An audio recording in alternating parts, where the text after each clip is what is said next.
Hello and welcome back to the We Are Birmingham podcast. I'm Chris Golding I'm Matthew Elliott. and Dave. We got there, have we? We think it's live. We're gonna have to wait for someone in the chat to confirm whether we can hear Chris Golding or not. Probably Obviously, all whether you now. can hear whether you They can go, hear Chris Golding or not. No, I can hear Chris Golding. Turn him back off. I'm just going to say that all the feedback we had in the chat on the previous one actually did indicate that not hearing you was a positive. Please just carry on. We can't hear him. It's great.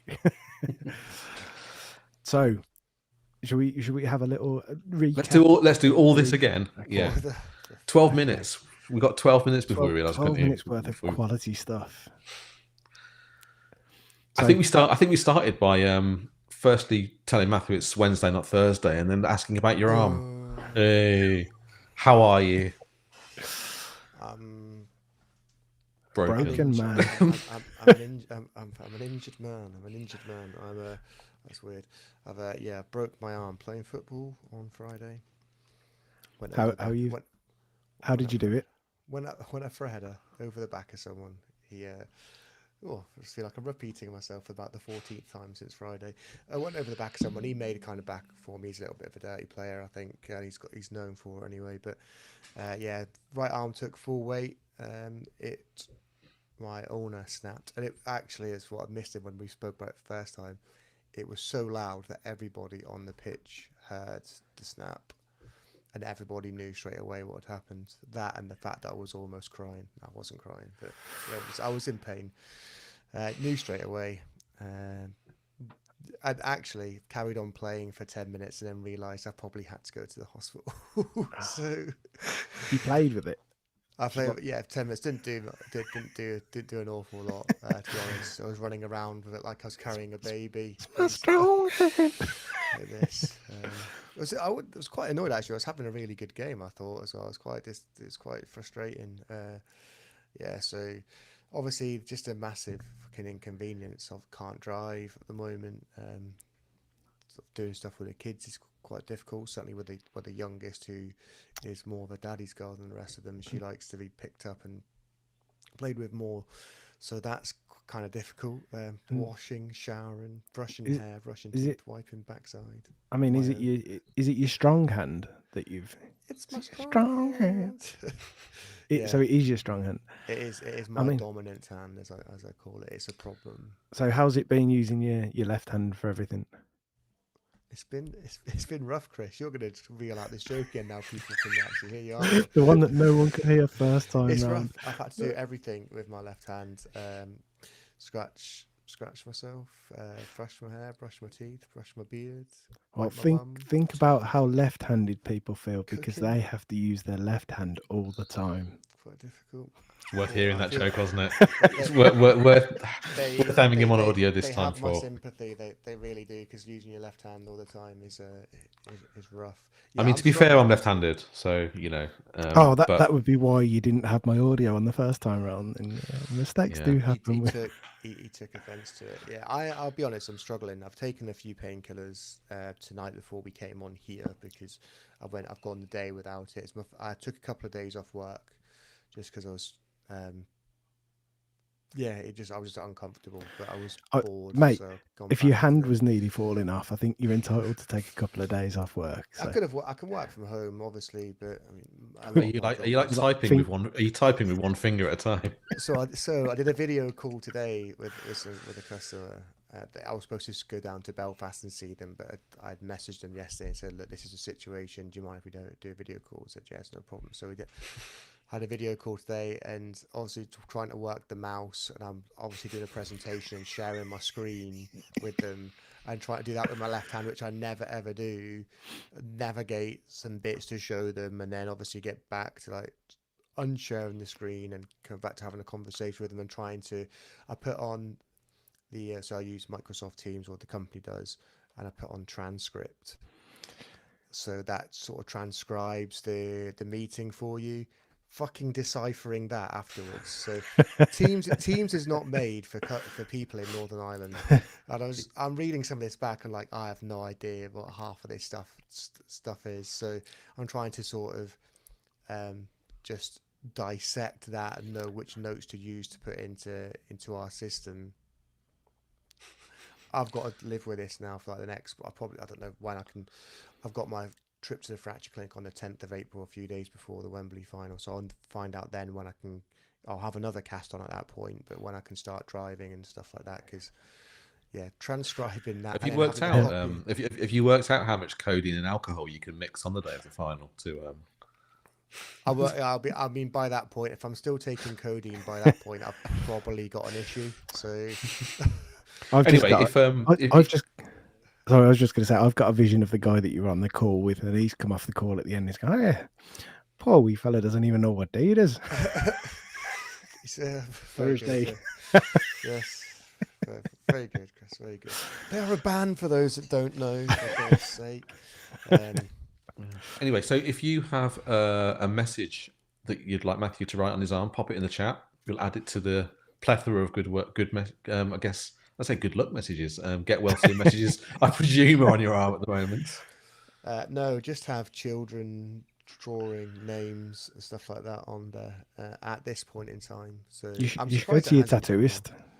Get your tattooist to do it. that would involve travelling back to England for that, but I'm sure the girls can decorate this one before it gets taken off and they put me in the next one. So see how it goes. But yeah, not great, be honest. But hey, Wouldn't be a blues podcast without someone breaking their arm, would it? And Fat Lads, Mark Watson, do the same as well.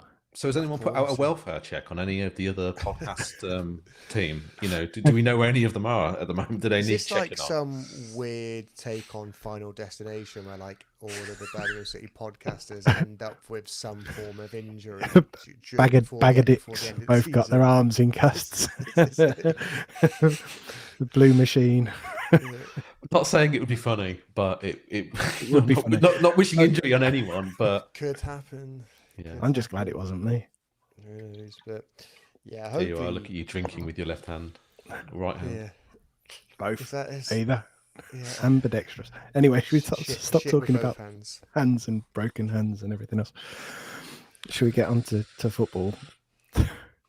Still better than Bradley Peacock Farrell, by the way. Bradley? Oh, fuck, I always do that, don't I? Always do that. Bailey Peacock Farrell. Should we start the pod again? I'll just do that intro. I'm blaming the codeine for that one. No, I always do that. I always call him Bradley for some reason. I don't know why. I was going to say BPF, but is that his more talented brother? Probably. Yeah. His dog. But yeah, similar wrist strength to him at the moment, I think. So if not better. Yeah. So right. Northampton. So I only watched the highlights of this. I did not get to see any of it, but I know both of you guys managed to get tickets. Yeah. So yeah, we played Northampton. We played Northampton supporters in the morning. The club, what are they called? Claret Shoemakers. Claret Shoehorns. The Claret Shoehorns. No, Claret Shoemakers. We played them in the morning, and what's the score? Drew 3-3, I think. So it was a good game. It's a good game. Better than the following game. Better than the game that followed. Do you know what? Much better. So, I mean, we played them and then went to Pizza Hut and had the lunchtime buffet, and that was better than the game. I was across the road from you in Wagamama's, and that was better than the game as well. And then we went bowling. Well, we went into somewhere which, for those that don't know, the sort of the estate which Sixfields is on, there's nowhere for away fans, is there? So there's a home pub. We thought we were going to have to take over Pizza Hut. There's a few chicken places, but in the end, it was the bowling alley. So the Northampton OSC, all in the bowling alley. They were showing, was it the QPR Leeds game, wasn't it? I think so. That on, and a sizable Blues contingent in the bowling alley. Piled in, yeah. I think we missed opportunity not to play bowling, but I think some people did. There were definitely people bowling. Yeah, I'm going to say it was. So this season, we haven't really used the phrase "a good day out spoiled by the football, which was always something that you'd say about Blues. It was like the football got in the way of a good day out. Certainly over the past sort of 8 years, 9 years, maybe. Yeah. Yep. I'm going to say that for this one, it probably did slightly. It was for me, and it might be a little bit harsh, but it was our worst performance of the season, and which, bear in mind, we didn't lose it. He's probably saying something, but for me, it just wasn't up there with the standards that we've set, and I think there are a lot of things that probably play a part in that. Well, I was going to ask, what do you think was the reason behind it? I've got my own thoughts. I didn't watch it, but I've got my own thoughts. But yeah, what was your initial takes on that then? I thought they set up to do a good job and do a job against us, and they did it very well early on.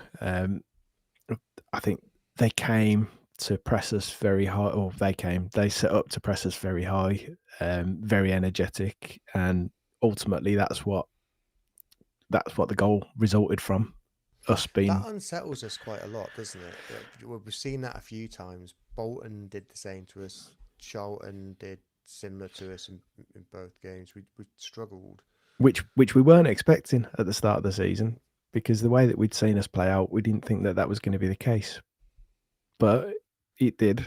Yeah, that I also feel that the lack of rotation has played its part a little bit. We've spoken about tired legs and like looking like we've got tired legs in the second half of games. I think that played a massive part in the Northampton game. I thought that we looked tired early on, even, and just not really at the races.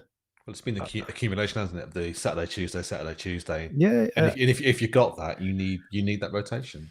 I mean, there have been injuries that have probably restricted us from making as many changes as we probably would have liked, but there were opportunities to make more changes earlier in the season.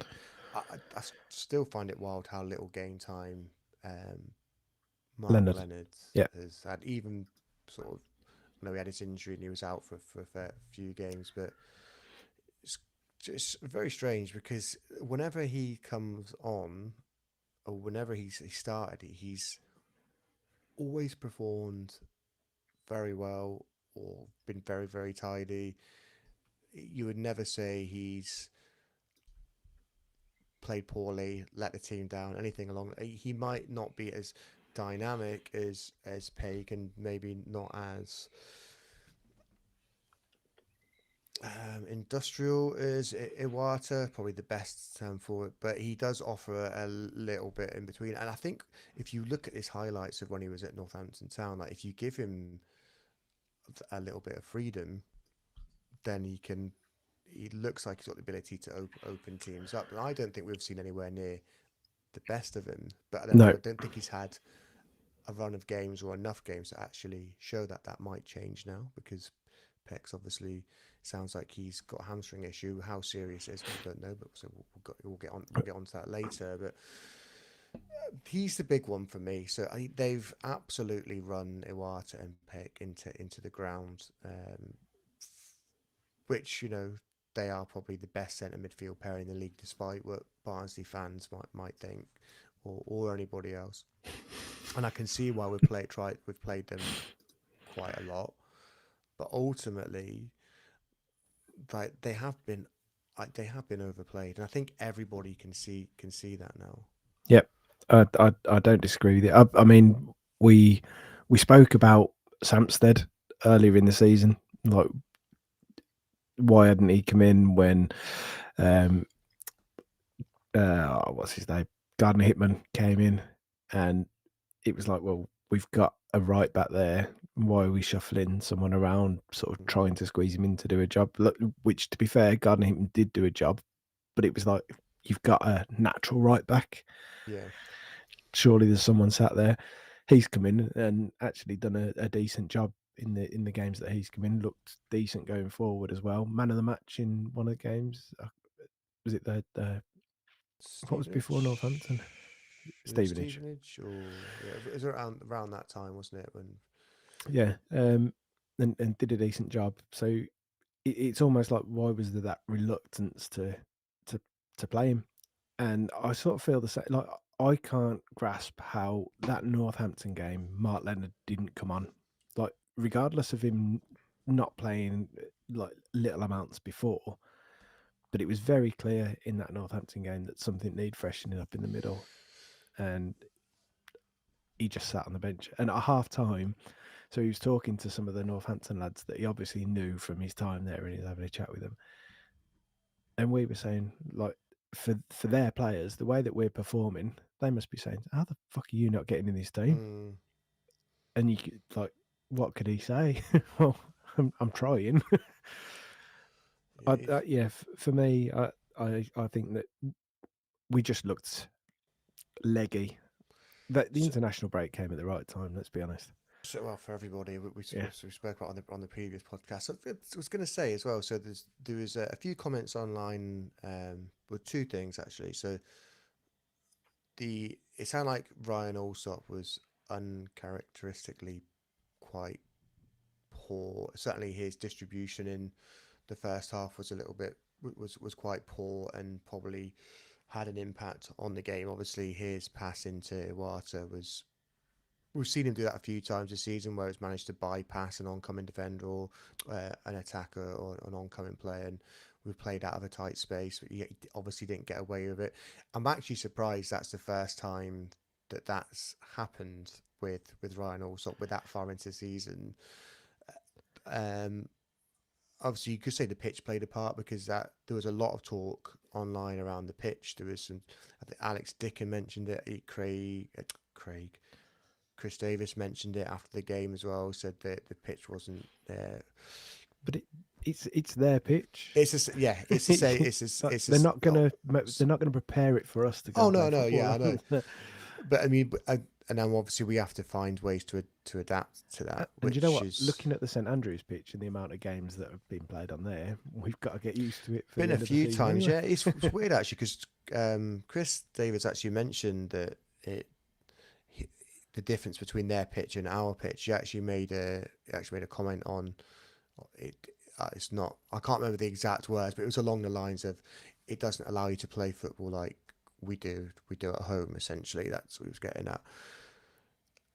Obviously, we adapted to that in the second half and did start to perform a little bit better. But do you think maybe I don't think this. I'm just throwing it out there that maybe a little bit of complacency setting in with some of the team. I didn't feel complacency. I just felt tiredness out there. They just looked. That's fair. Yeah. I mean, I don't believe it, but I was just thinking it's getting to that point now where quite a few points clear. Are they starting to? Confidence is probably there. Yeah. That they've.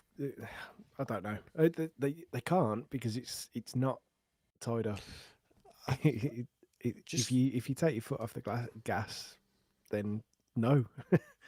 I mean, we've been saying the league's tied up, but it is. But you've still got to perform until it is. Well, I mean, it is tied up, isn't it? But it's taken. If you don't win another game, it would be take awful bit of capitulation for it for that not to happen now. But I don't think that it was that. I don't think it's complacent. I think more than anything, it is just that they looked absolutely knackered. It was funny because also, sorry, can I just say also there was we tried going long and direct a few times, and there was like that stadium. I don't know, the wind sort of comes down and whips in there, and we just couldn't get anything on the balls. It just kept holding up in the air, so that didn't help us in that first half either. And then obviously in the second half, based on the highlights and the way the game was panning out, it sounded like that we had a bit more joy the second half. So maybe the weather played a part in that as well. Yeah. Certainly, Northampton had enough chances in the first half maybe to be 3-1 up, and then obviously the only real chance we had in that first half we put away. The second half, we had chances to win it. But did you predict Keshi Anderson to score as well? I think he might have been your scorer. I've chosen him a few times. Can't I remember. can't remember. It was, I don't know if I said Stansfield, but No, he might have done. so Chris, what you were was it? behind. Keshi. Oh, You were behind the goal, weren't you? In at Sixfield. So, what did Williamson's miss look? Yeah, header look like at the towards the end of the game? I was just going to say, mate, like he can't head a ball. I mean, so thankfully, international week, he played. He didn't play centre back, did he? As he was reported to, but he played for Iceland. Was it right midfield? Did you He say? played Jay? on the right hand side of Yeah.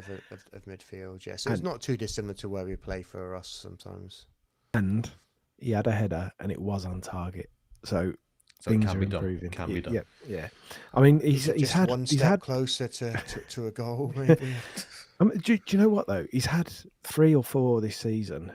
It's very similar to that, and his movement for it, everything in the build up was great, and then the execution of the header, and it's just like you look at him afterwards, and he just looks like, oh, I've done it again.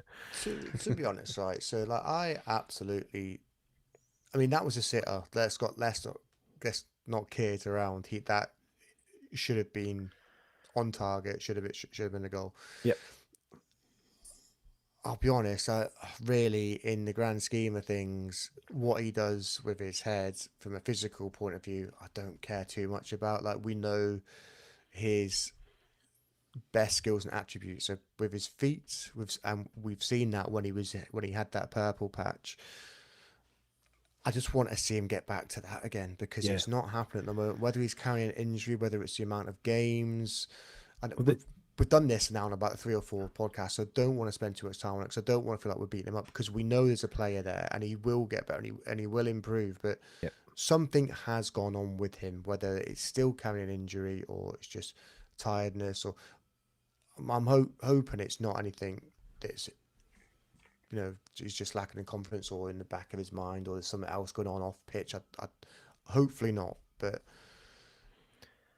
I want to see that. Maybe as the weather improves, we might see. I mean, he's from Iceland, isn't he? So You wanted the weather to go the other way So then? I just don't know. I don't maybe understand. it's getting too warm for him now. Yeah.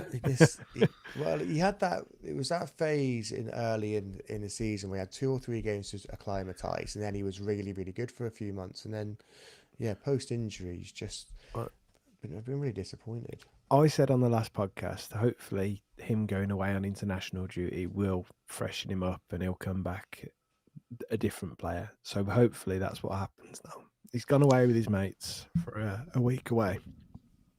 Come back and start smashing it again. Did they not get a shoe in by everyone they played, or I don't know? No, If you they won 1-0 the one game, didn't they? Okay, did they lose 3-1 midweek? Nah, maybe Yesterday was it? but I can't remember. it doesn't Might even matter. be tonight. It doesn't. I don't know. You don't have to win games to enjoy your week away with your mates. That's true, but you just want I mean, it's been winning games week in, week out. Just saying, confidence wise, you shouldn't really be have a problem from that point of view. But football is a funny beast. So let's just hope that he improves in the running because when he's on form, he's a really, really good player. They didn't win a game. They lost to Kosovo and they lost to Kosovo again. 3-1 was one of those games, was it? Yeah, 2-1 and 3-1. 3-1, yeah. So, yeah. Yeah, so they didn't. Well, I don't know why I thought they won a game. I must have seen a screenshot from like midway through the game when he scored. Not when he scored the header, when he got the header on target. Anyway, yeah, Northampton. It wasn't good enough for.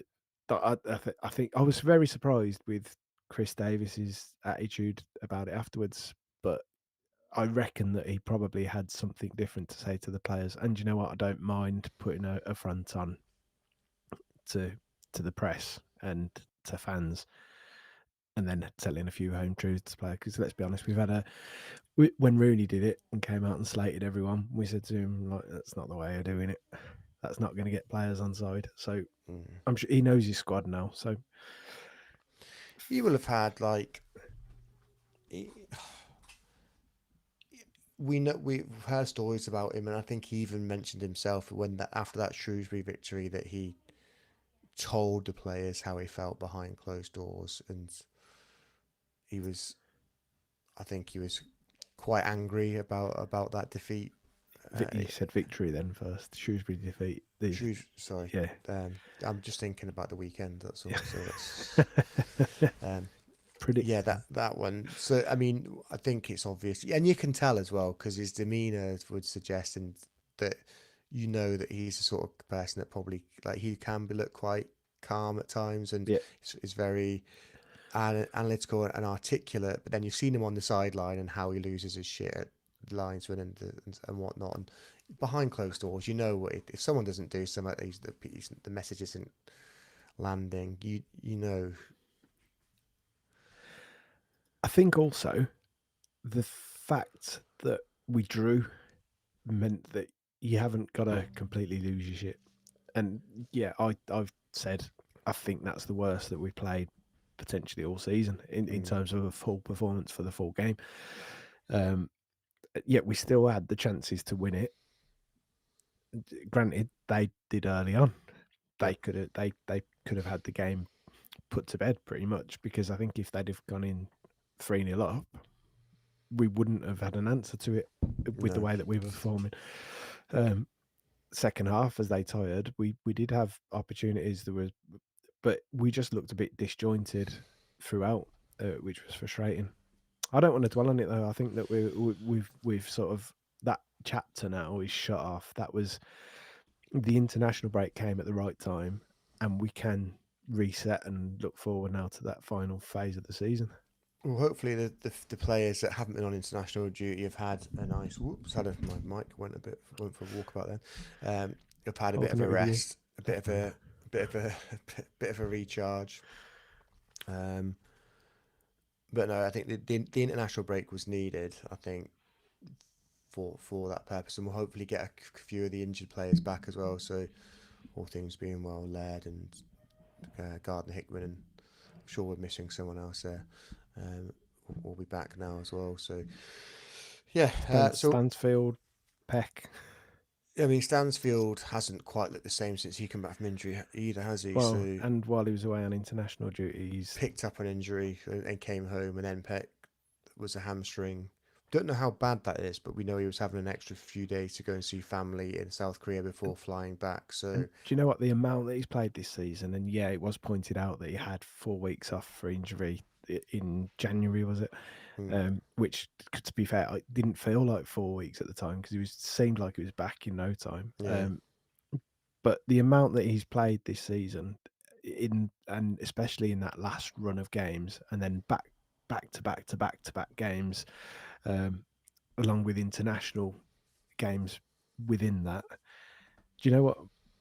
I'm not going to begrudge him staying and having a bit of family time over there. It makes sense for me.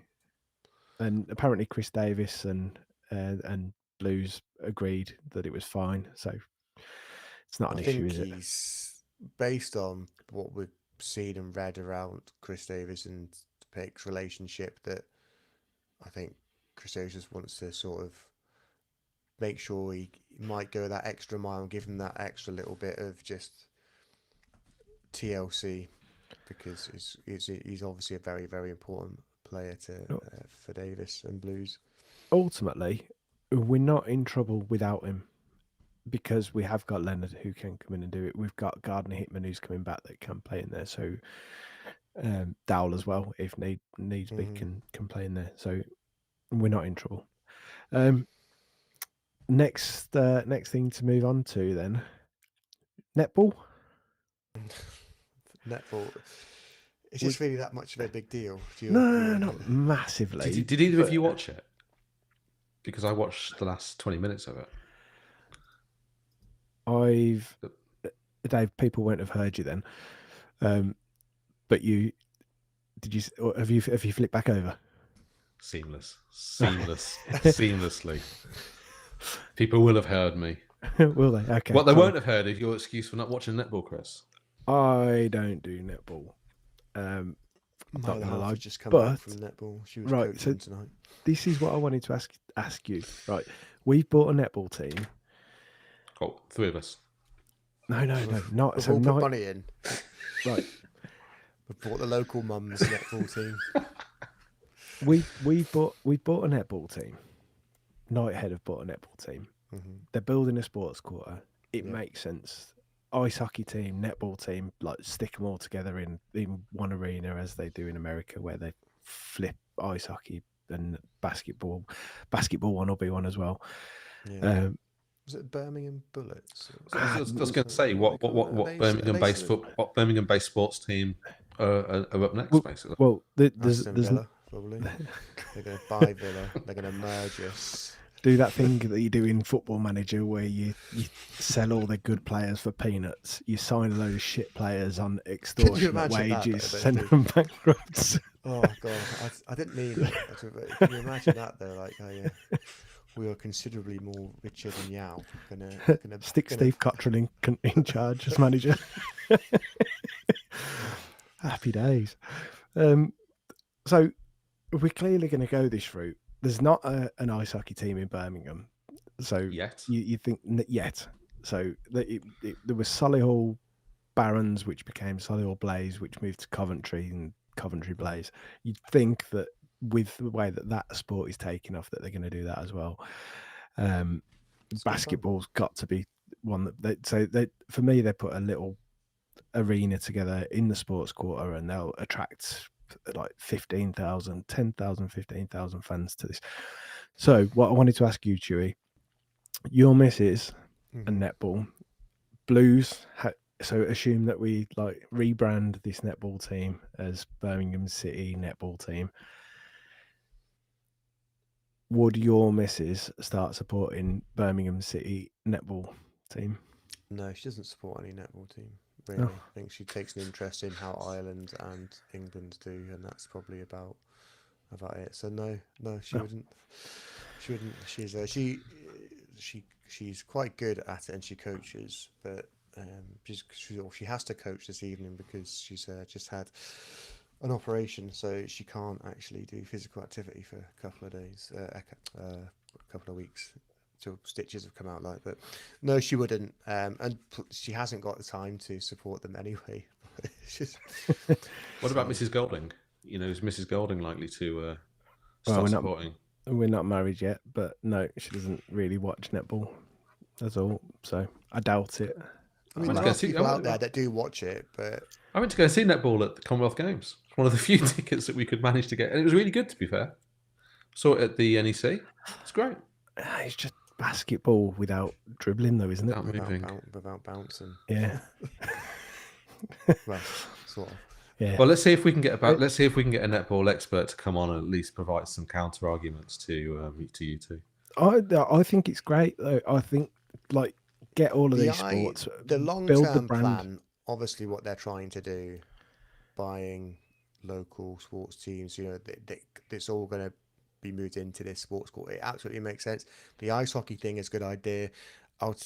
From my experience of ice hockey now after moving here, like Belfast Giants are massive. Like they Did you mean that? You didn't? No, I didn't. No, didn't. It just but it just comes naturally, this sort of stuff.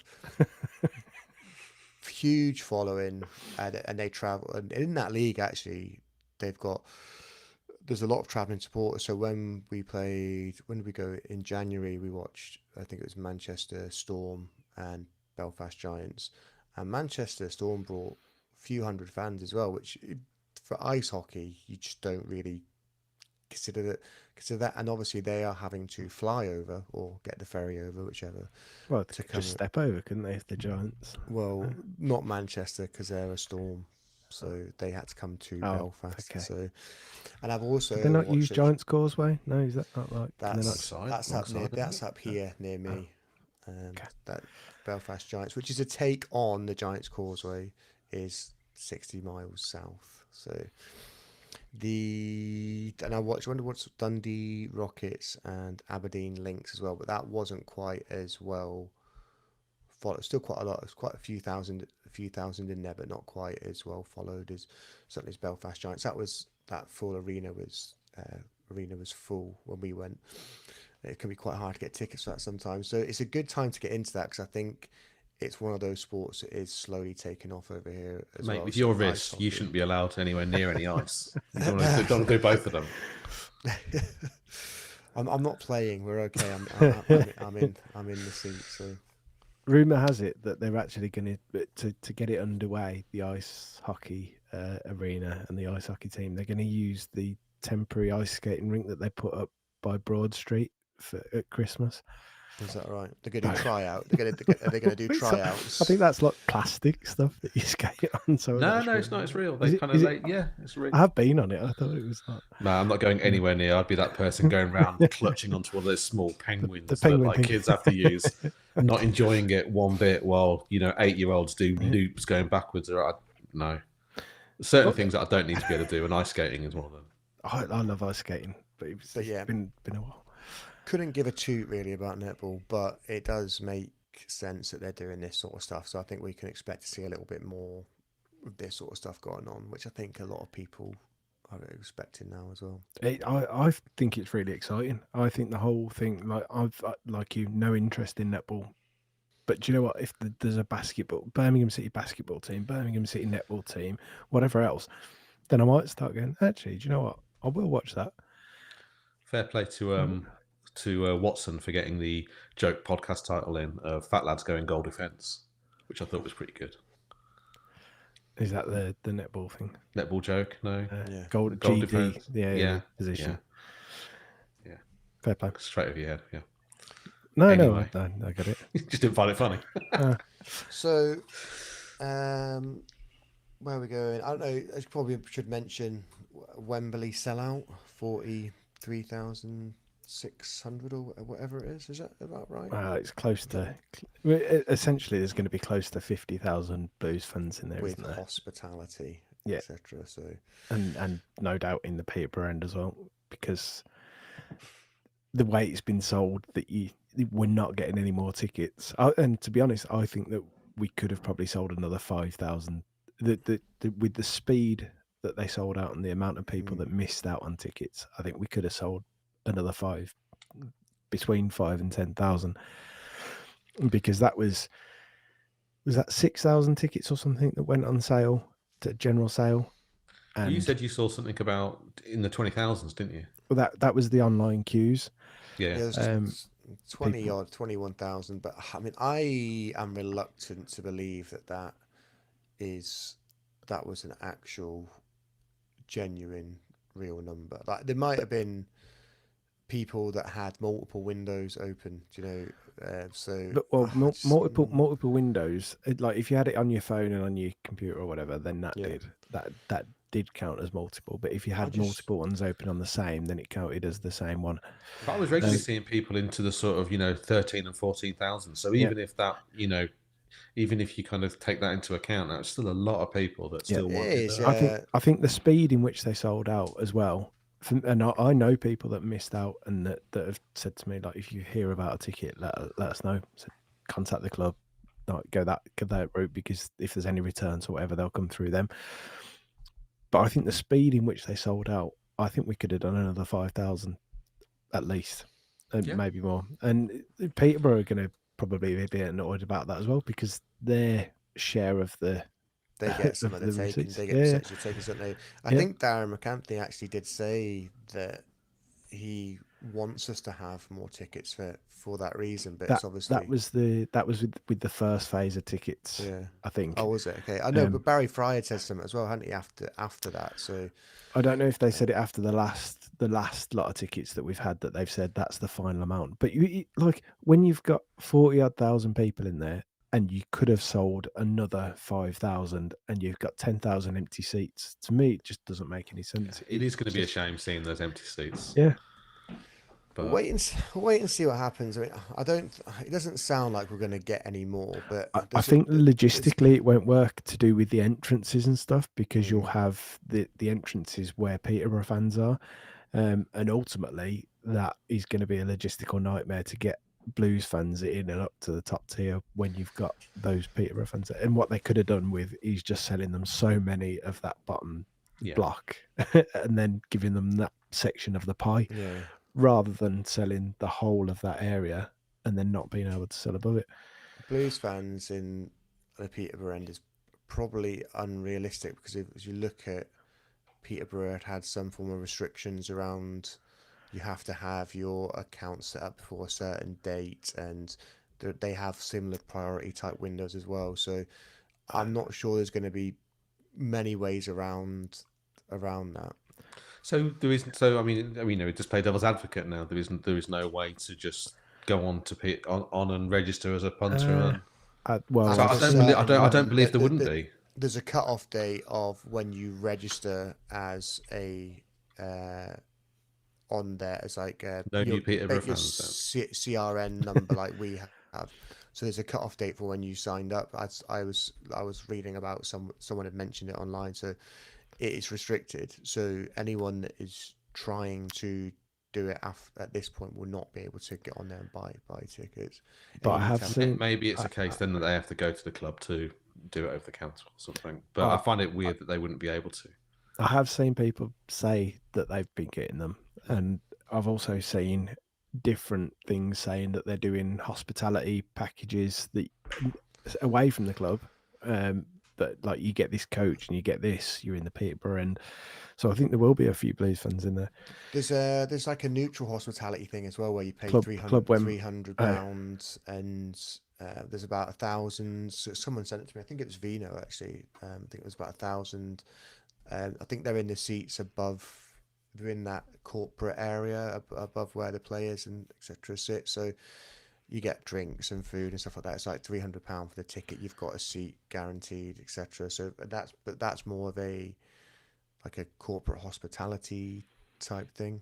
I think there's also the Club Wembley tickets to the people that are Club Wembley members that get access to all of the events and stuff. They can buy tickets to them. So I think that there's those that have been floating around on resale sites. Pretty impressive though, isn't it? 46,000. Even with some of the stuff that's gone on with the ticketing is just unreal support. What was our allocation in 2011? Can you remember? 30. So quite a bit less. It was massively less, because of corporates and stuff. Yeah, sponsors and everything else that they split it off to. Yeah, I think it's about 32. I think we got my uncle sorted tickets for us. I think, didn't he? So Thank you, Matthew's uncle.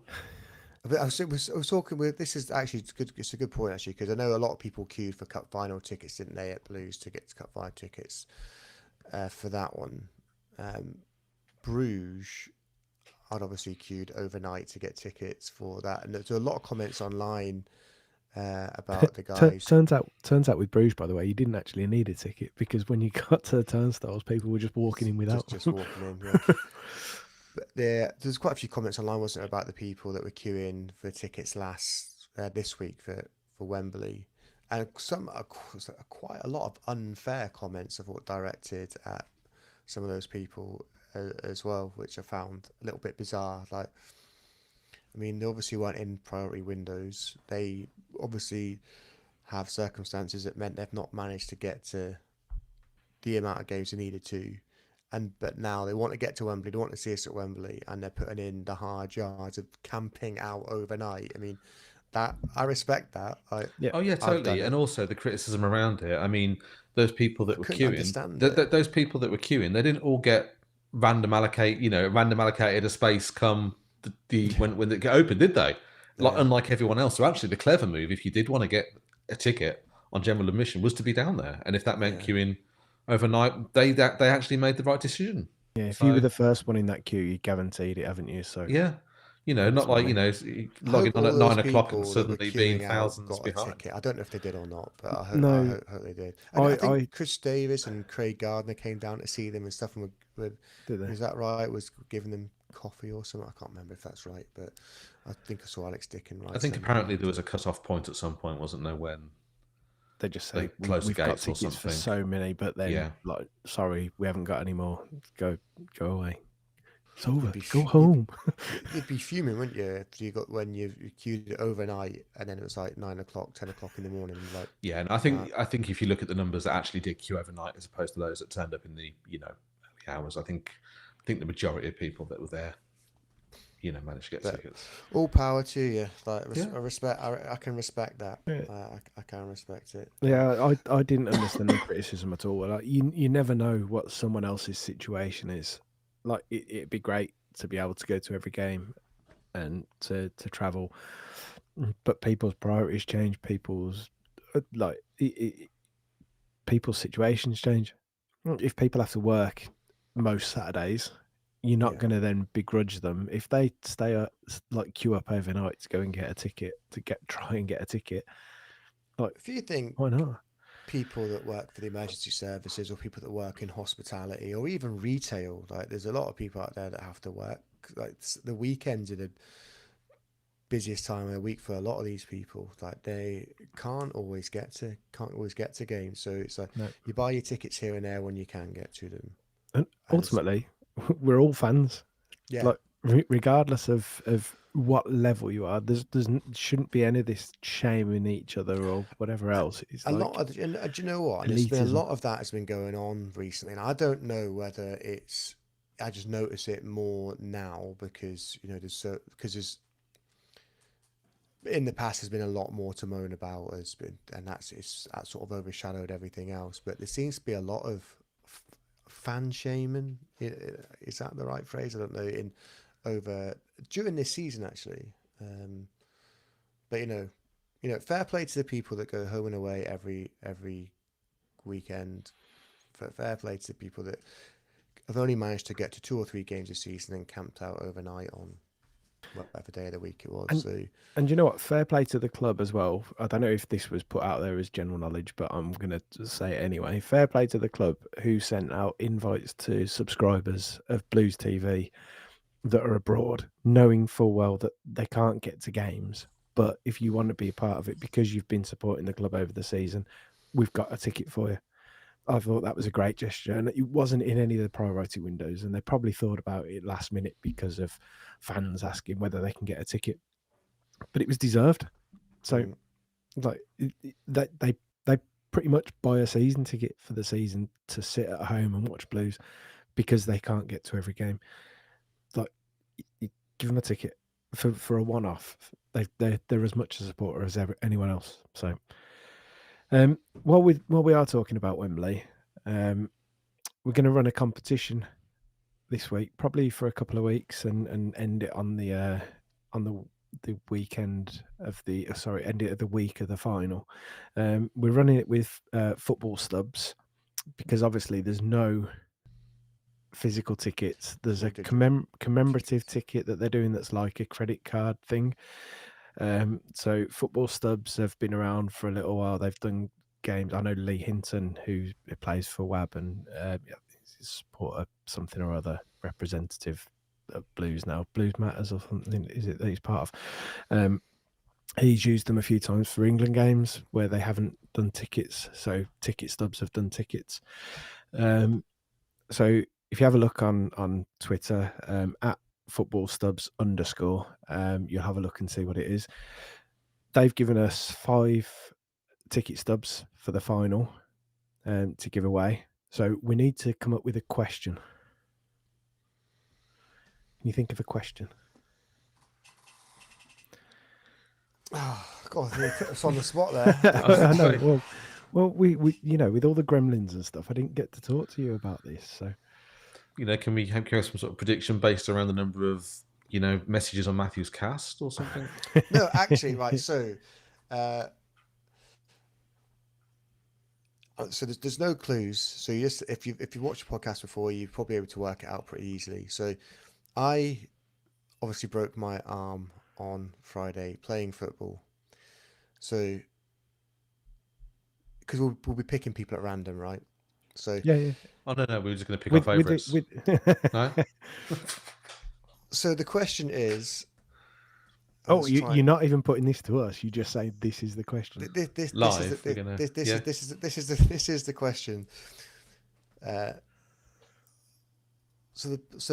Somebody basically, I'm going to blame this other person for injuring me, okay? Because he made it back for me. I went over him, and he is known to be fairly dirty. No, he doesn't support Aston Villa, but can you tell me who did that lad support?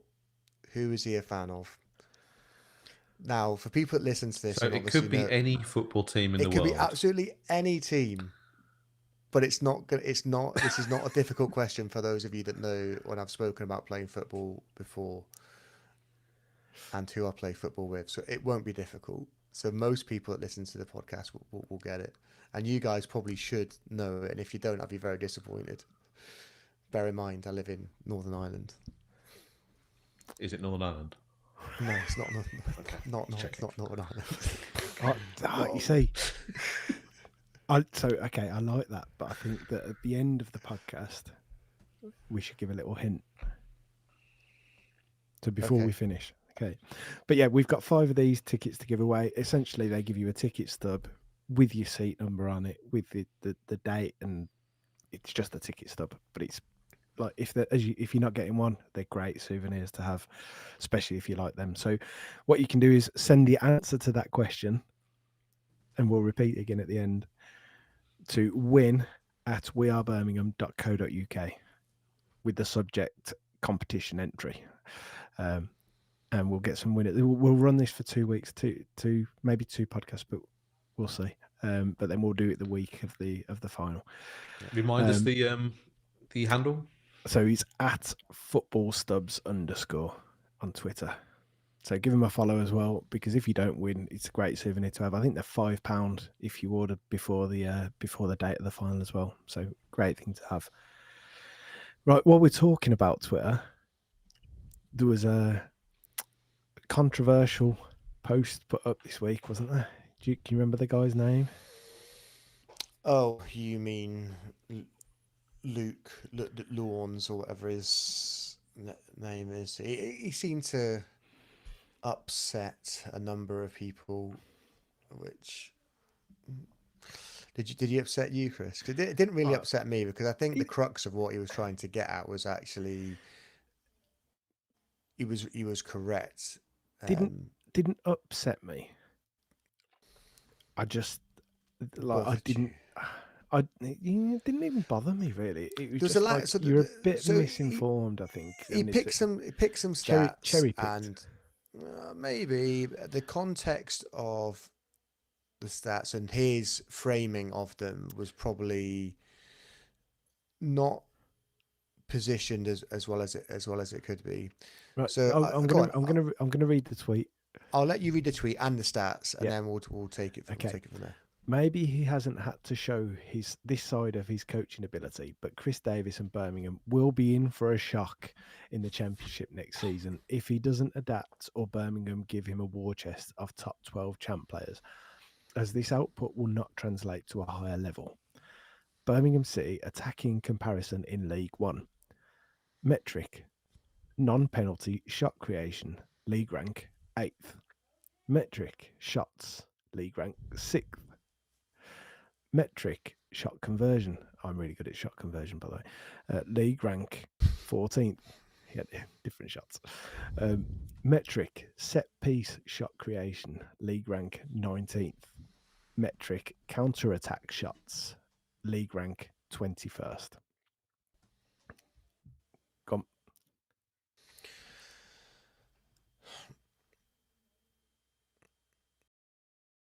I don't know where to start. So we've spoken about it before, that we don't think we have created enough quality chances throughout games this season, despite domination. Obviously, the caveat there is that, when we've gone 1 up, 2 up, it's more about game management and controlling the game and not allowing the opposition the ball, suffocating them. So, we don't take as many risks going forward. As Chris Davis has said, he's pragmatic. So from that point of view, like, you've got the two sides going. We could we put people to the sword? Could we be a little bit more clinical in that final third? We spoke about before. We definitely could. Is it going to be a problem as we go up into Championship? Possibly. We probably will need to buy better players. The stuff about the counter-attack shots, I think, is probably null and void, because it's very rare that we find the opposition in our half and creating anything significant. I think that we've probably had 2 or 3 counter attacks I can remember really clearly, and one of them was against flipping Cambridge, which was one of our best goals of the season. Yep. It's no surprise that we're down there for counter attack. So And we've cherry picked that one. yeah, it's difficult for a team that's been as dominant to like that. So yeah, get that. Set pieces, I've got no arguments about that. completely agree, because our Yep. set pieces, they got a little better when Kieran Dow came in, and we looked like we'd started to score a few more, and then it's sort of dried up again. Right, and do you know what? So Clara for me is player of the season for us so far. As But I'd why say isn't he getting his noggin on a few corners? exactly, that's what's missing from him. Like he's good enough in the air. He plows through people for defensive headers. Yeah. Like, the opposite end of the pitch. Like Yep. we should be doing better from opportunities. Granted, earlier in the season the balls weren't great, so as they improved, we should that output should be higher. I totally agree about set pieces. The other ones, shots, shot conversion, and non-penalty shot creation. I think the shot conversion thing is also a little bit of is maybe a slight concern as well, with the quality that we really should have in that final third with people like Alfie May and Jay Stansfield. And Equally though, the counter argument to that is that when you're up against teams who have got 6-7 men in the box throwing themselves into those shots, yeah, it's like you've got to get through a line of bodies to get your shot on target. They're just getting blocked. I don't think that means that we're having poor shots all the time. Like there have been times. There was one. So there's been quite a few actually. The Northampton game, the one where you might not have seen it I don't know if it was on the highlights, but Hansen was breaking in the second half. He had an opportunity to take an effort and delayed it, let the defender get back, at which point the chance was gone. I think he just smashed it against him. Sometimes we need to be better in those situations, in those attacking situations, but generally I think we're okay. Like I think a lot of these shots as well will be shots where we've been passing the ball around the outside of the box and we've taken a shot on and it's gone high and wide. I'm not concerned about shot conversion because we've had lots of shots. 6th for me in the league is probably not a fair reflection of the amount of attacking play that we've had, or at least the amount of the ball we've had in the opposition's final third, in the penalty, in and around the penalty area. We do spend a lot of time just passing in, out, back. We're just waiting for us to try and create that opening. Yep. I think he's put that tweet out to try and cause.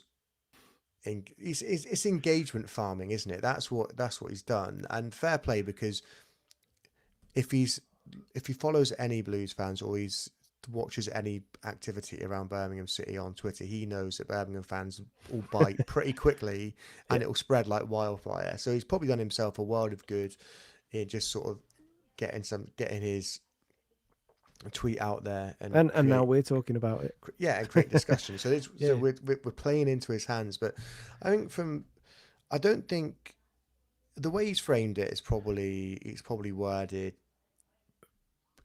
in a way that it's offended people, but it's probably incorrect. But I don't think it's offended people. I think people just. I think people are got quite butthurt about it. But I mean, context is needed around it in terms of just like the way we've controlled games throughout the season. But then again, I think he threw back. So I think he was speaking to someone about the way Sheffield United and Leeds have high possession, but they've still had more counter-attacking goals and things like that.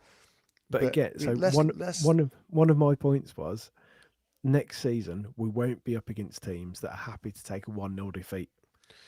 which this season, teams have been happy to take 1-0 or 2-0 defeats to keep the score down. But That do you know won't what? happen next Like season. we've said that, right? But there are still going to be teams that do that because we're going to go up with a squad of players that is already championship ready, and we're going to add to it, and we're probably going to be a top, I'll say top 8 championship team. And there will be games throughout the season where we'll go and we'll play like a Derby County with John Eustace or a Oxford United with Gary Monk, not Gary Monk, Gary Rowett. But There are going to be teams they down will there look to that attack do though. that. We've had lots of games this season where teams haven't tried to do anything. Well, Like the odd counter attack, but very little else, and just try and keep the score down. Time wasting at 1-0 down. Yeah, it's not going to be to the level, but there's still going to be teams down there that do that. The teams There that will try always and keep is, it tight, absolutely. because we're gonna go straight. The thing that made me laugh is we're going to be in for a shock, but our style of play will adapt. It will adapt when we go up. It won't be exactly the same as it is now. Yes, it will be possession based. Yes, it will be about dominating the ball and creating openings that way. But it's all going to be built around a solid defense. It's funny that there's no statistics on there around where we are for clean sheets or clearances and anything along those. I think actually we're not. I think Wrexham now have the most clean sheets in the league, don't they? But they have played two more games than us, which by the end of the season that needs to change. But our defense is very, very good for the most part, but there has been obviously the odd game here and there where including the recent game against Northampton. But I mean, we scored that, so it doesn't really count, does it? We will need players. We will need to add to the squad. We'll certainly need wide players. We're probably going to need a bit more creativity. I think they've obviously already started working on the defence. There's probably going to need another centre midfielder. Probably need another attacker. We're going to be adding more quality to that squad. There's going to be a bit of churn in that squad. There's going to be players that we've currently got in there that we might think are fringe players now, maybe even starters that actually Chris Davies and Craig Gardner decide that they don't want anymore. So we're going to add more quality. We're certainly not going to be adding players for the sake of it. And our style of play will adapt slightly, I think, to the league we're in and the teams we're playing. So fair play to him. He's got what he wanted. He's got what he wanted. We've been talking about him for about 10 minutes now. I wasn't as taken back by it as some people have been. But I think some of the stuff he pulled out there was absolutely it was fair play to call them out on it. But we've said about this. We all thought at the beginning of the season we were going to be some free flowing attacking team, and we started to try and do that. And then there was a point during the season, I'm not quite sure when it was, where Chris Davies decided, actually, let's have a think about what we're doing here. Shrewsbury. I'm not even sure if it was Shrewsbury. I think it was before then. I think that was just an anomaly at the time. I think it was Shrewsbury. I think we have to switch it up. I have a feeling there might have been early in the season, but we'll go back and look at this as we do a review of the season at some point. But there was a time where we stopped.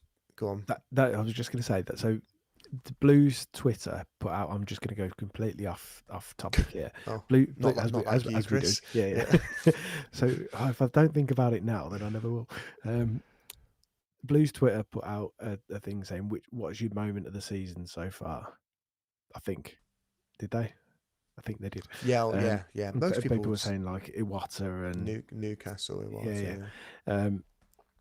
So I said in one of the chats that I'm in, actually, do you know what? I think for me, the moment of the season so far is probably, and I can't pinpoint where it was, but I think the point in time, the game where it was actually, do you know what? We're really fucking good. It's like the way that we were controlling games. It was like, was it West Brom pre-season? No, it wasn't that. It was like a few games in, and thinking about it, I'm not sure, but it might have been the was it Lincoln away, where we conceded in the first minute. Yeah, for the throw in. It was a long throw into the box. And then after that, we won 2-1 and sort of dominated the game from there. Was that the one? No, that was 3-2, was it, or 3-1? 2-1. We I thought it no, was 2-1. Lincoln was. I Maybe I'm think not it was thinking Lincoln. 3. Which was the one with where they were dancing round in the maple doing the sword thingies? Was that not Lincoln? That was Lincoln, but I thought that was 3. So there was Leighton Orient. It was 2-1. Lincoln. I'm going to it now. It was 3-1. Yeah, because that was on my birthday. Lincoln was. It was on my birthday, and Brian Allsop saved the penalty, didn't he? Because I think Peck had fouled. Yeah, so 3. That was 3-1. I can't remember whether it was that game, but there was a moment in the season, and it was like, actually, do you know what? We're really good. Like that whole Blues being shit mentality had gone, and it was like you sort of sit up and take notice. We're gonna dominate games here. We're gonna control possession. We're playing with a purpose, and actually, that whole old Blues mentality of hoof it, go long, go direct, 4-4-2, get crosses in. That's gone a little bit. And we're building this style, and I think for me that I can't pinpoint when it was, but that moment of realization where it's like we've got a style here. The team has got a personality, and that was for me was probably moment of the season. There's all of those different things like the celebrations and stuff were great, but that moment of going, actually, we're going to be quite good, was a really nice feeling this season. So yeah. Anyway, what were we talking about? I can't remember. Can you remember when that was? When it clicked? I don't know if it was.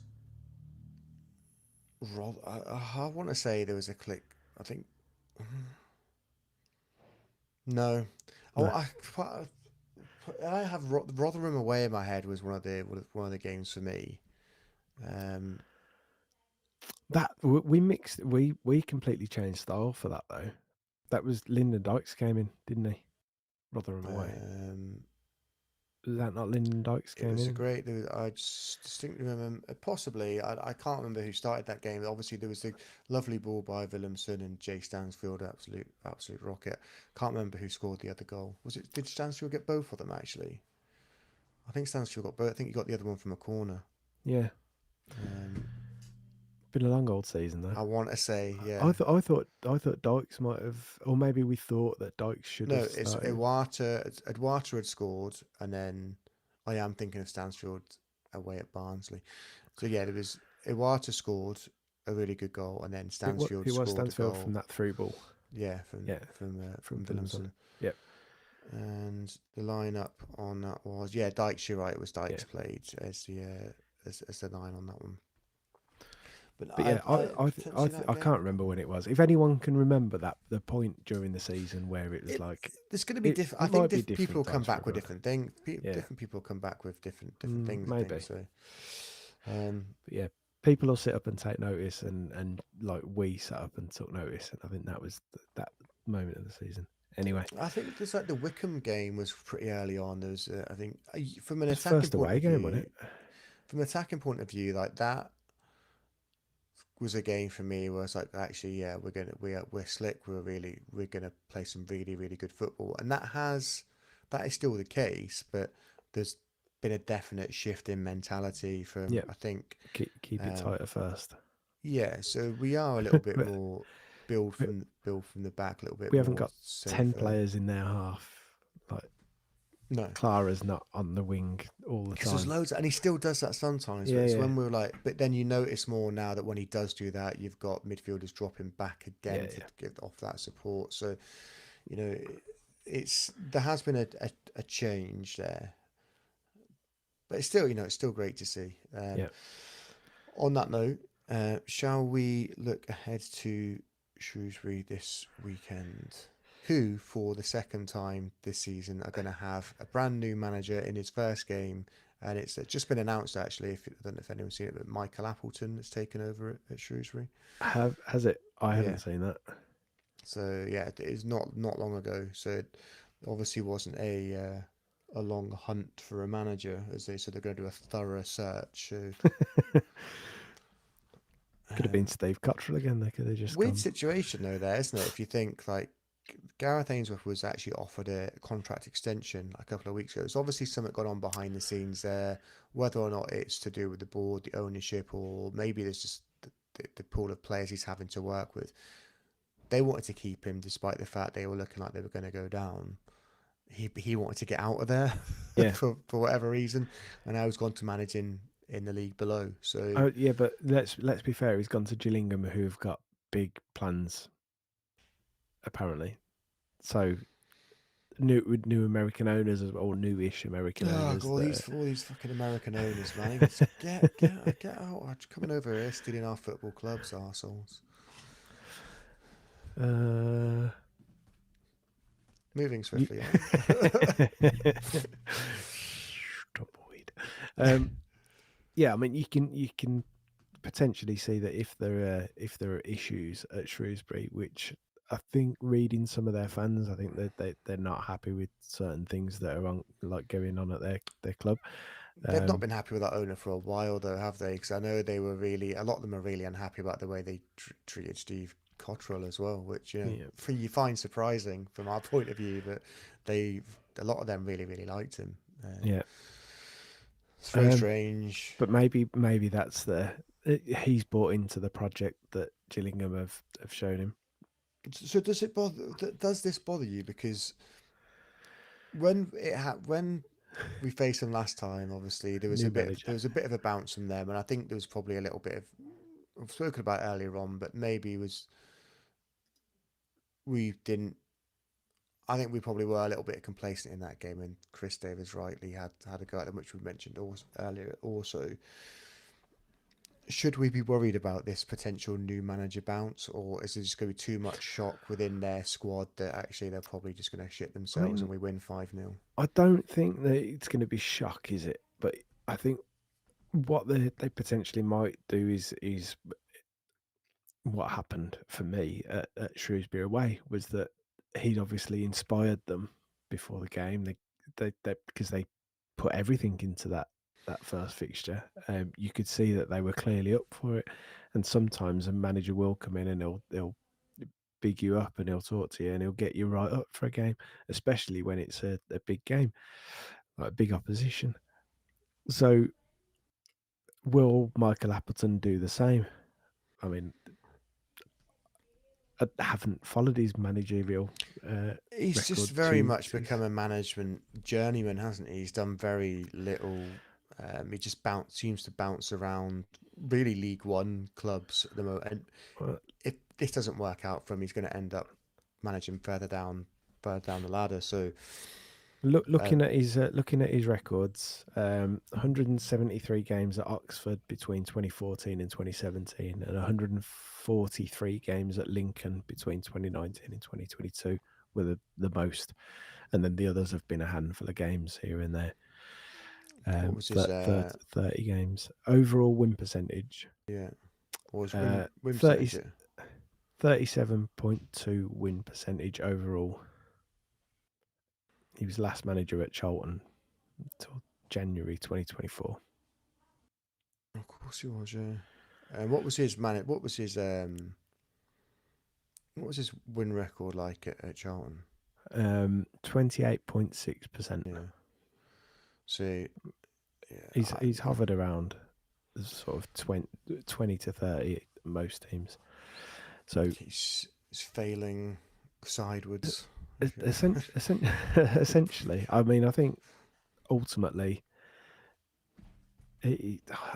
whenever I've seen him, he's not the most inspiring of people. I mean, at least with Gareth Ainsworth, he's got something about him. I mean, it's a bit bonkers, and yeah, look at him a bit like he's a bit daft in his like cowboy boots and leather jacket, hairy chest, medallion or whatever, gold chain. But he's got a personality about him, and you can see that some teams and players for a time will want to play for him, and they'll get up for it. Will Appleton? To be fair, Shrewsbury their players weren't really doing much for him. I think they'd lost against Exeter and Burton. Most recently was a massive 6-pointer. So, but to begin with, he got up. Which whether he had what was it that he had at QPR where he had that like brought witch in doctor or something the. come in. It was a Raymond. New Zealand like a hacker type. Yeah, I can't, whatever they call them, a Maui type hacker. I can't remember, but yeah, that was Some of the faces Did in you that. see? I was in just that going to say that the video footage of it was just players just incredible, like had wasn't it? no Fucking idea, but what the sort of fuck is going on? maybe their players will respond to something a little bit more dry in Maybe. Michael Appleton. I don't know, Maybe. but I will say we're at home. I would expect us to win. I mean, they really at the point of the season now, are they accepting that they are going to be relegated, or are they going to try and fight for every point to try and somehow stay up? I mean, it's a difficult one, isn't it? Because you look at the table and you're adrift. You've just it's a tough job for any manager, especially when you're coming in when the fella that's going out has left of his own accord. He's not even being fired. Yeah, they're about 8 points to even get out of it, aren't they? Just look at it now, and is it four? It's four that go down, isn't it? There's four that go because four go up from.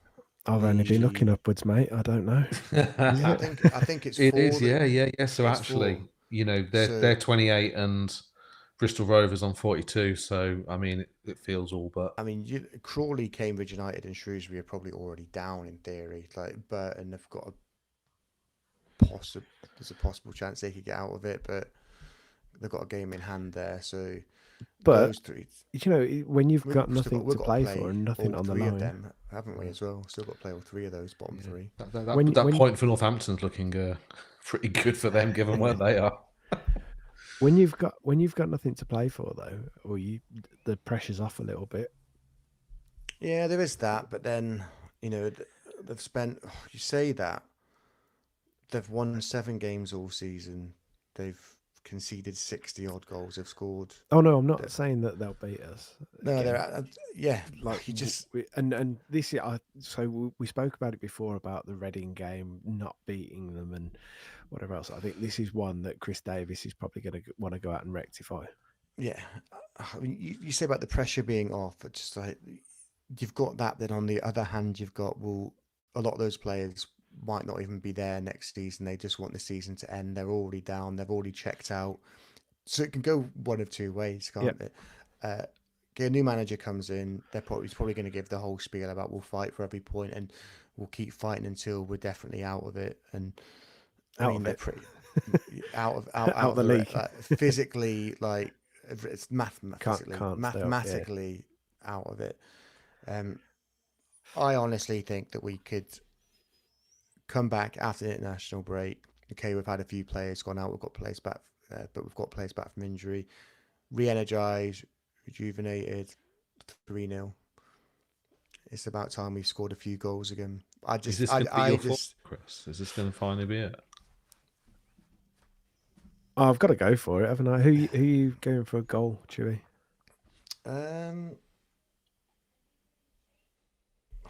We could. I don't know if Jason. While you're thinking, I've been absent for so many weeks now, Chris. I've completely lost track of your ongoing league table. I hope you've been keeping it up to. Yeah, of course I've. That's the face of a man that has not been up there on the league table. But the thing is, we can't bring it to you this week because we've changed the way we do this. We're doing it live now. It's just slightly more complicated to bring in because I haven't set it up. So you can have it for next week, Chris.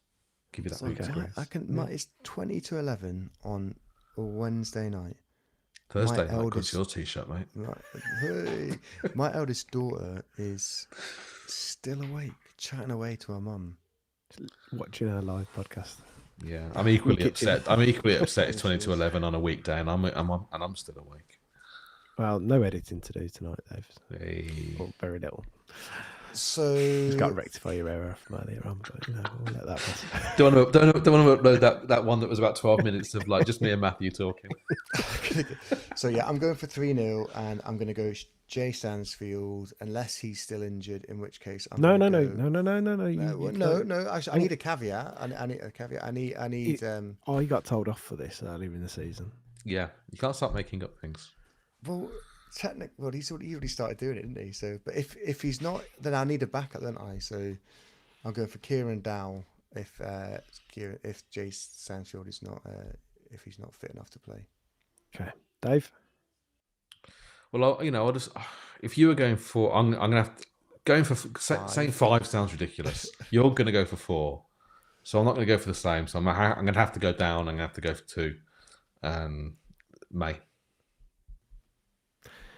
That leaves you with. I would love Alfie. I'm gonna go 4-0, and I'm gonna go Williamson. Header. Williamson. Yeah. I think I've got to stick with him. I've got to stick with Big Willie. This is a very minor point to point out at this point in the season. Yeah. But having only just bought whatever FIFA's called nowadays, FC 25 or whatever, the pronunciation of particularly what feels like the Birmingham squad is abysmal.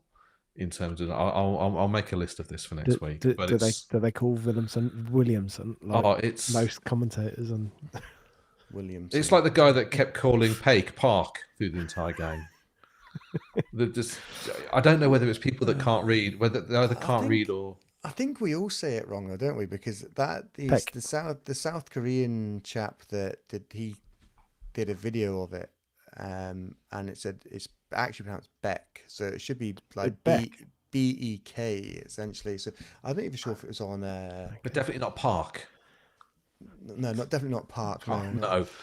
That was up with Ji-Sung Park. Yeah, I think it should be. Even Chris Davis calls him Paik, but I think it is a P, but it's almost pronounced as like a B, so it's like Beck. But there's a video floating around by one of the South Korean football correspondents who was explaining how to pronounce his name. It was particularly bad in this year's FIFA or whatever it's called now game, which has led me also to realise that it is just not worth playing as Birmingham on them, because you just go up against idiots picking Barcelona and PSG, and I mean, nothing pretty much changes. the same ratings of the squad nowadays. I bought it earlier in the season, and I don't get a lot of time to play, and I'm certainly not going to get a lot of time to play now either. So no.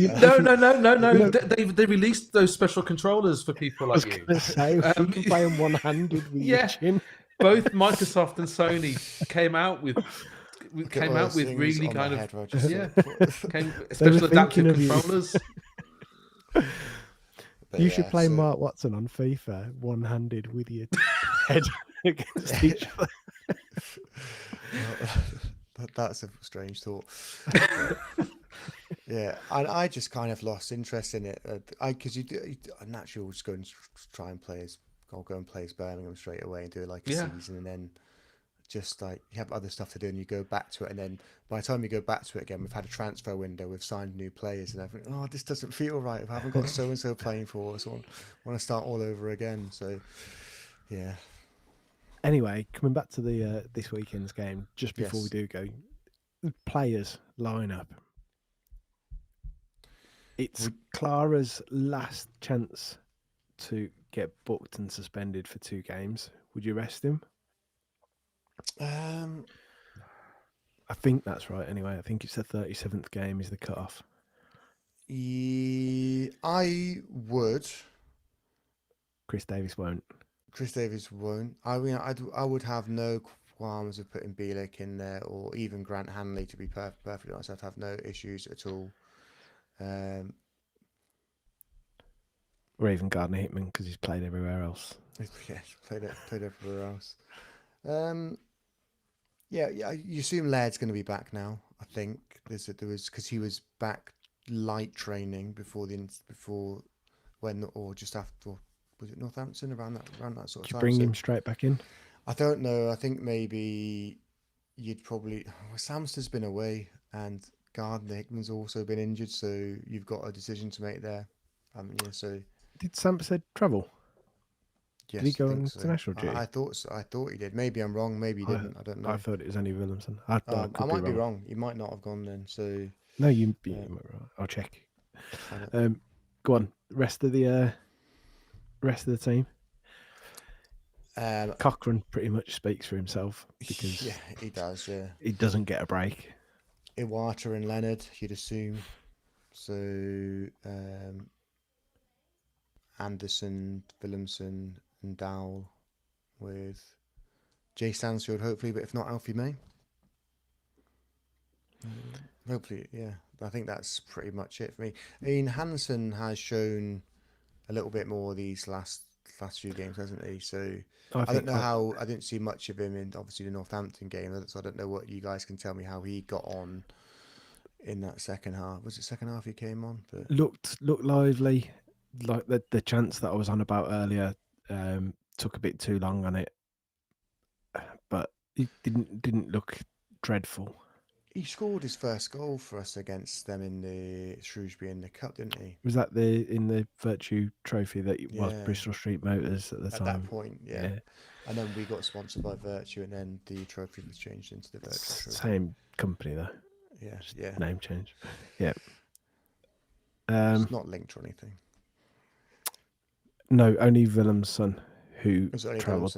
Okay, yeah. So I'd probably still stick Stamford in there and have Laird on the bench. Grant Hanley, by the way, has played 2 games for Scotland over the 2 international games. So he'll be fit then. He's played. He'll be fit. So, so maybe Bielik at centre back then in theory, but it's fair play. He's played about 11 minutes for us or 45 minutes for us, and got 2 games for Scotland. So that just shows your levels, doesn't it? By half time for Scotland in their game, he'd played more than he had for Blues for the entire time that he'd been here. But that'd be it for me. I don't think I'd potentially you'd maybe play Hansen and leave Willemson on the bench and put Dowell as the 10.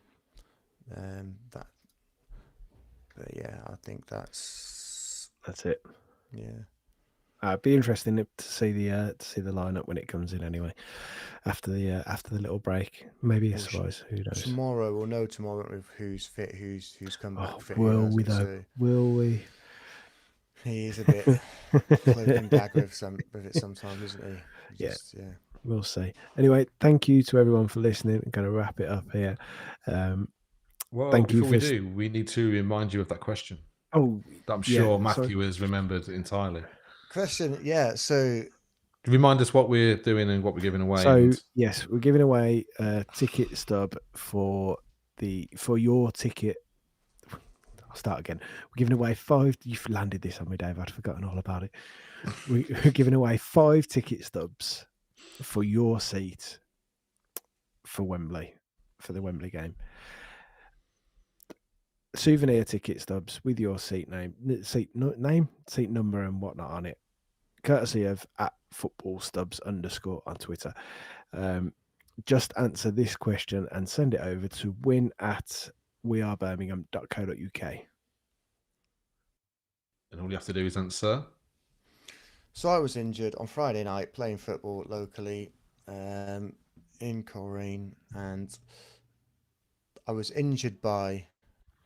I'm going to say I wasn't injured. It was, I think it may have been on purpose, but I went up for a header with someone and fell down awkwardly. Did you make the head? Did you make the head? Did you connect with the ball or not? I can't actually remember if I think I did. So who did the other player? Who does the other player support that injured me? Little clue for people that have listened to the end. You give him a clue, Chris. You give him a clue. I can't remember. Well, I think we've established it's not Northern Ireland, so you can rule that out of every other football club that you might. That'll do. It's not Northern Ireland. No. So a couple of weeks to get your suggestions in. With that, you'll be fine. And Chris, we're going to do a live. We're going to do a live draw. You're going to get one of those live draw kind of things. We can do that live, can't we? We could do that live. We've got 5 of them. They might take a little while. But yeah, why not? Why not? Anyway, thank you to everyone for listening. Thank you for bearing with us while Dave pressed the wrong button. We will be back hopefully next week. Golden errors, this was. All under your watchful eye. Absolutely not. Yeah, thank you. And until next time, keep right on. Keep right on. Look at that plaster cast. Keep right on.